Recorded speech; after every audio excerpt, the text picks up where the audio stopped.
खुलुमबाय आं माइनाव बसुमतारी गिबियावनो नोंथांमोनखौ आंनि चेनेलाव बराय हरबाय लोगोसे गोजोन फुंबिलिनि गाहाम हामलायथि बावहरबाय नोंथांमोननि थाखाय आङो लानानै फैलायबाय गोदान मोनसे रादाब नोंथांमोना भिडिअखौ अननानै जोबजासिम नायलांदो।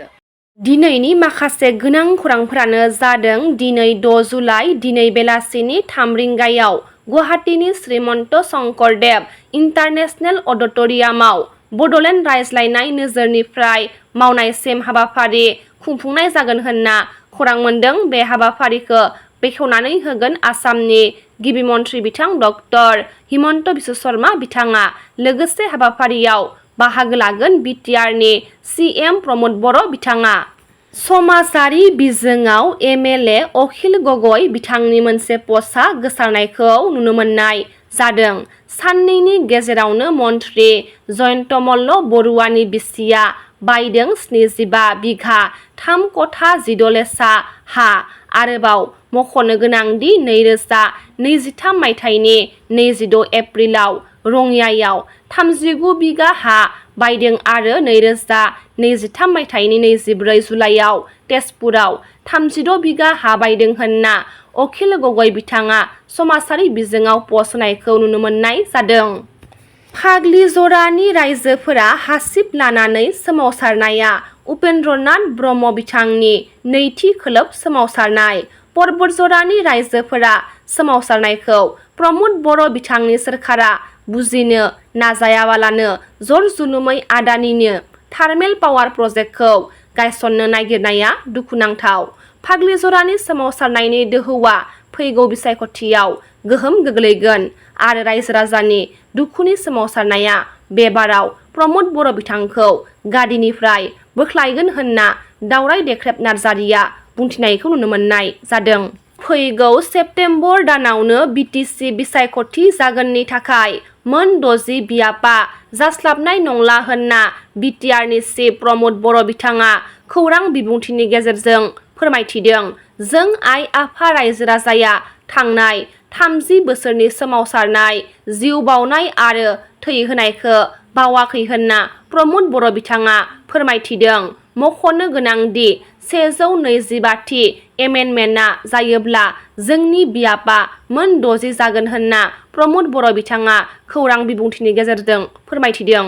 रैखाथि गोहोआ मणिपुरनि हाजोआरि ओनसोलफोराव जथाय अपारेसननि गेजेरजों हाथियार आरो गुलि बारुदनि गोबां बाख्रिखौ जब्द खालामदों। जाय ओनसोलाव आयेन बेरेखा हाथियार दैग्रा अपारेसनफोरखौ होबथानो नाजाबाय थानायनि सायाव बोलो होदों।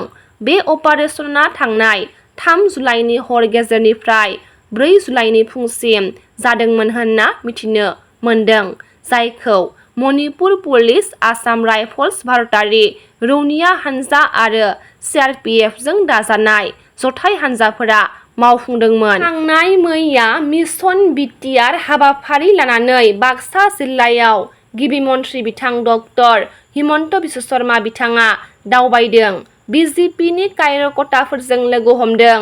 बेनि अनगायैबो गिबि मन्थ्रि बिथाङा बाक्सा जिल्लायाव गुबुन गुबुन जौगाथायारि बिथांखिफोरनि सायावबो रिभिउ खालामदों। गसाइगाव महकुमानि सिङाव थानाय भावरागुरि फाथियालपारानि एलसि गेट नं NN126 खौ बोखारनानै आन्डारग्राउन्ड लामा बानायनो नागिरनायनि हेंथायै सोमावसारदों ओनसोलनि रायजो राजाफोरा। मानोना आन्डारग्राउन्ड लामा बानायोब्ला रायजोफोरा थांलाय फैलाया उसुबिदा जागोन बिनि थाखाय। थेवबो कन्ट्राक्टरा जरजबस्तियै बे लामाखौ बानायनो नागिरदों होनना ओनसोलनि रायजो राजाफोरा फोरमायथिदों। आरो बेखौ मोनथिनानै इएम उखिल मोसाहारिया बिथाङा जायगायाव नुजाथिहैनानै रायजो राजाफोरजों सावरायहैनायखौ नुनो मोननाय जादों। भेरगावनि पेरेड ग्राउन्डआव मुलाम्फागिरि लोगो हमनाय आरो समाज रांखान्थि सांग्रांथि मेलाव बिटिआरनि गाहाय प्रमद बर' बिथाङा बाहागो लादों।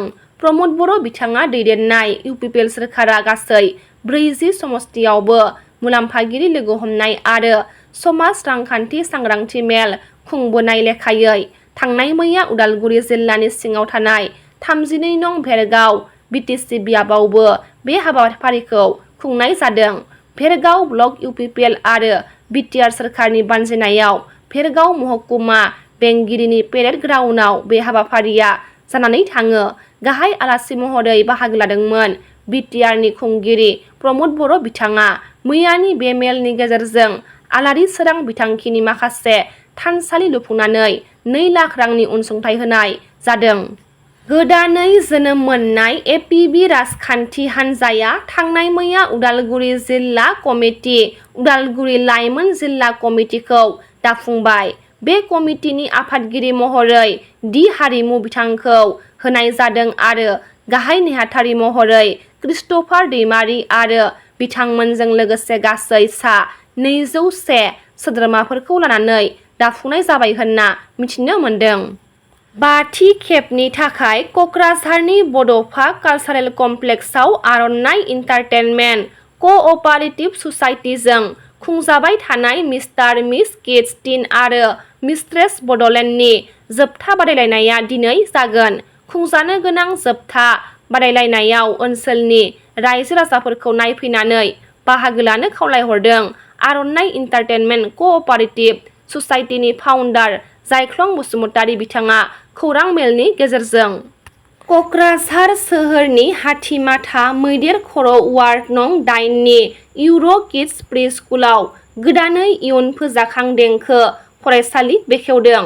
मेथाइ खननाय दोरोङारि माखासे दामजु गोदान मुगानि बायदि दामजुनि सायाव सोलोंनो गोसो गुदुं सुबुंफोरा मुं थिसननो हागोन होनना फोरमायथिदों।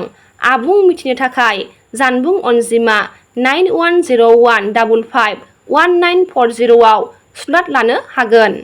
क'क्राझार जिल्ला परबतजरा महकुमानि सिङाव थानाय रुपसि दिगलगाव सारायसार पार्ट 2 गामियाव आइ कंग्रेस राजखान्थि हान्जा मोनसे सावराय मेल जथुमा खुंनायखौ नुनो मोननाय जादों। लोगोसे बे हाबाफारियावनो बिपिएफ राजखान्थि हान्जानि आरो इउपिपिएल राजखान्थि हान्जा आरो औडिएफ राजखान्थि हान्जानिफ्राय गासै सा 63 निबो बांसिन आइ कंग्रेस राजखान्थि हान्जायाव गोरोबफैनायखौ नुनो मोन्दों। बे हाबाफारियावनो गाहाय आलासि महरै बाहागो लाफैदोंमोन क'क्राझार जिल्ला कंग्रेस कमिटिनि आफादगिरि प्रेम हासदा, 1 नं परबतजरा बियाबनि आइसि नुरजामाल शेख। नि रादाबा एसेनोसै। गाबोन फिन गोदान रादाब लानानै लोगो मोनगोन। नोंथांमोना भिडिअखौ जोबजासिम नायबायब्ला अन्नानै लाइक, शेयार, कमेन्ट लोगोसे साबस्क्राइब खालामनानै होदो। गोजोन्थों।